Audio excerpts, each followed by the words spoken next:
नमस्कार साथियों, आज हम एनसीईआरटी महेश वर्माल का जो है पॉलिटी में महत्वपूर्ण क्वेश्चन सर्वोच्च न्यायालय से जितने भी रिलेटेड है आज हम करने वाले हैं।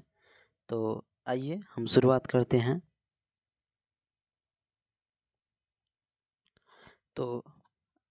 शुरुआत करते हैं। उच्चतम न्यायालय के अधिकार क्षेत्र को जो है बढ़ाने का अधिकार किसके पास होता है? तो संसद के पास होता है। किसके पास होता है? संसद के पास होता है। उसके बाद है भारत के सर्वोच्च न्यायालय की स्थापना कब किया गया? 26 जनवरी 1950 को। कब किया गया? 26 जनवरी 1950 को किया गया था भारत के सर्वोच्च न्यायालय का स्थापना। उसके बाद है भारत के सर्वोच्च न्यायालय के जो है कार्यवाहक मुख्य न्यायाधीश की नियुक्ति कौन करता है? तो राष्ट्रपति करते हैं। कौन करते हैं?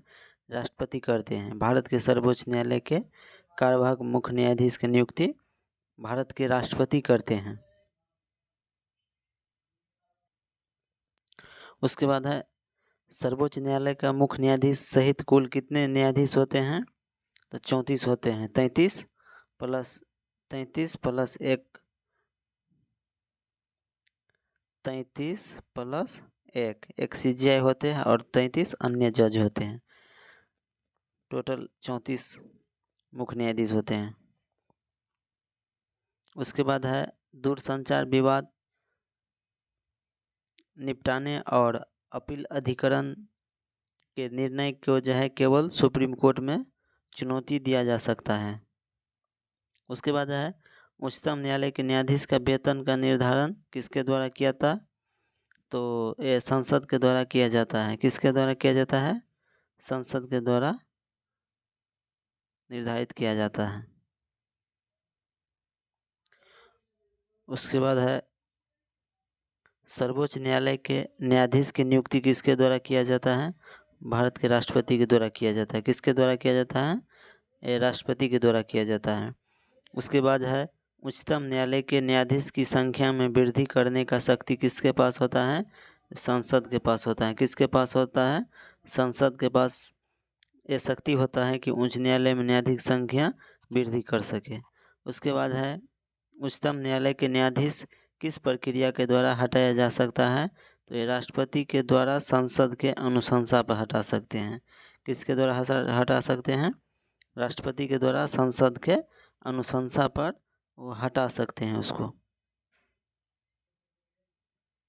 उसके बाद है सेवानिवृत्ति के पश्चात जो है सर्वोच्च न्यायालय के न्यायाधीश किसी भी न्यायालय में वकालत नहीं कर सकते हैं।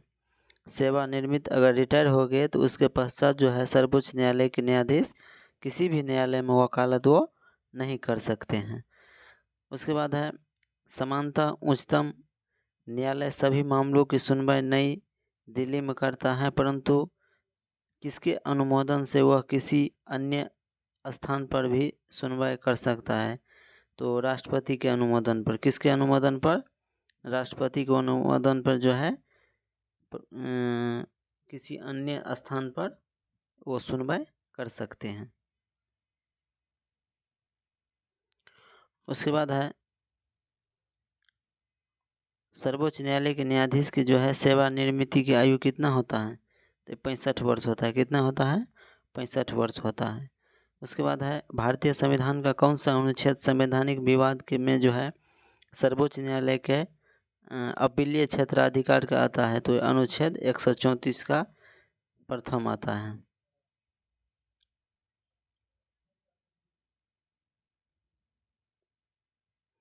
उसके बाद हम सर्वोच्च न्यायालय संबंधी जो है महत्वपूर्ण अनुच्छेद करने वाले हैं। तो आइए शुरुआत करते हैं, जिसमें है संविधान के भाग 5 में जो है अनुच्छेद 124 से 147 तक सर्वोच्च न्यायालय से संबंधित प्रावधान किए गए हैं। कहाँ से कहाँ तक किए गए हैं?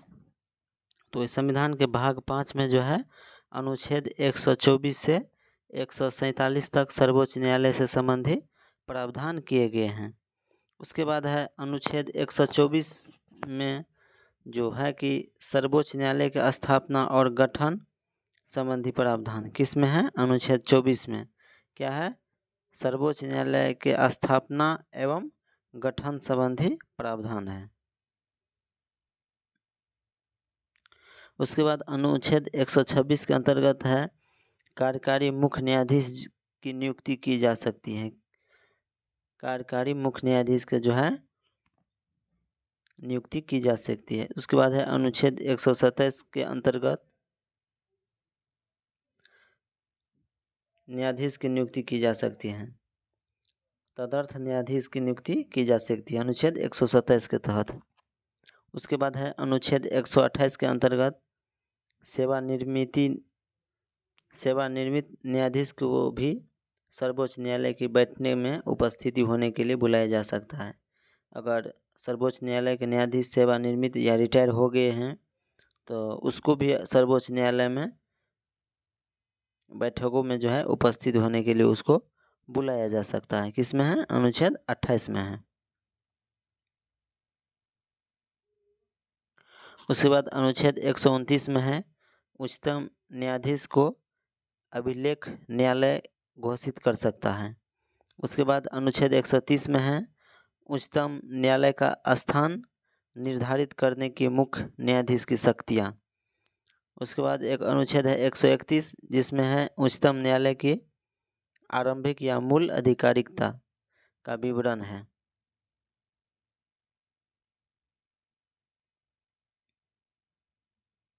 उसके बाद अनुच्छेद 136 में है अपील के लिए उच्चतम न्यायालय की विशेष अनुमति का प्रावधान किया गया है अनुच्छेद 136 में।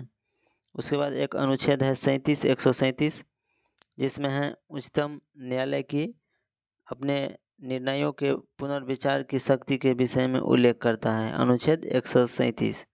उसके बाद एक अनुच्छेद है 141 इसके अनुसार उच्चतम न्यायालय द्वारा घोषित विधि सभी न्यायालय पर बाध्यकारी नहीं होता है।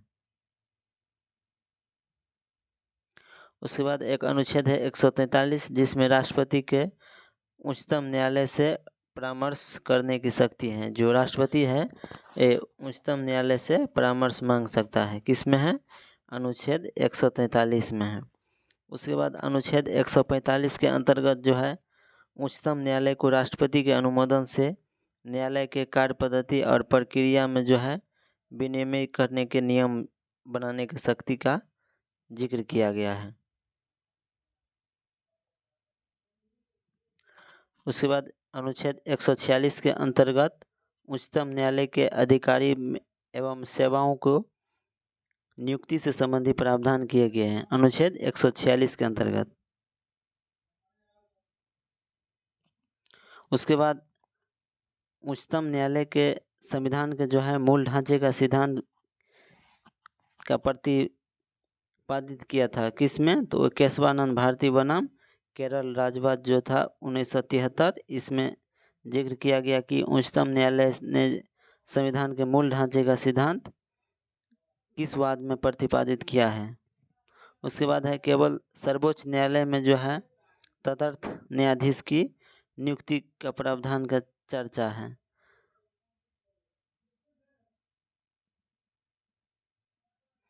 उसके बाद है सर्वोच्च न्यायालय के अपीलीय क्षेत्राधिकार जिसको जो है 4 भागों में बांटा गया है।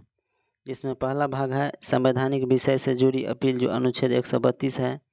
उसके बाद सेकेंड है सिविल विषयों से जुड़ी अपील जो अनुच्छेद 133 है।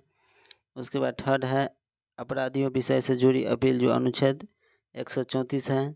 उसके बाद फोर्थ है विशेष अनुमति से की जाने वाली अपील जो अनुच्छेद 136 में चर्चा है। उसके बाद है सर्वोच्च न्यायालय के न्यायाधीश नियुक्ति होने के लिए किसी व्यक्ति को कम से कम कितने वर्ष तक जो है उच्च न्यायालय में वकालत करनी चाहिए? तो ये कितनी होनी चाहिए? 10 वर्ष तक। 10 वर्ष तक वकालत करनी चाहिए। सर्वोच्च न्यायालय के न्यायाधीश नियुक्ति होने से पहले कम से कम कितने वर्ष तक उच्च न्यायालय में वकालत करना होता है? तो 10 वर्ष करना होता है। उसके बाद है न्यायिक पुनरावलोकन का अर्थ यह है कि सर्वोच्च न्यायालय राज्य के ऐसे कानून जो संविधान के विपरीत हो उसे असंवैधानिक घोषित कर सकता है।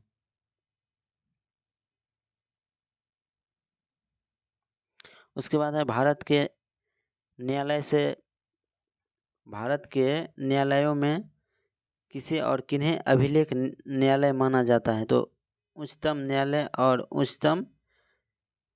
उच्च न्यायालय एवं उच्चतम न्यायालय को माना जाता है। किसे माना जाता है भारत के अभिलेख न्यायालय? तो ये उच्च न्यायालय एवं उच्चतम न्यायालय को माना जाता है। उसके बाद है लोकहितवाद की संकल्पना का उद्गम जो है किस देश से लिया गया? तो ये संयुक्त राज्य अमेरिका से। किससे?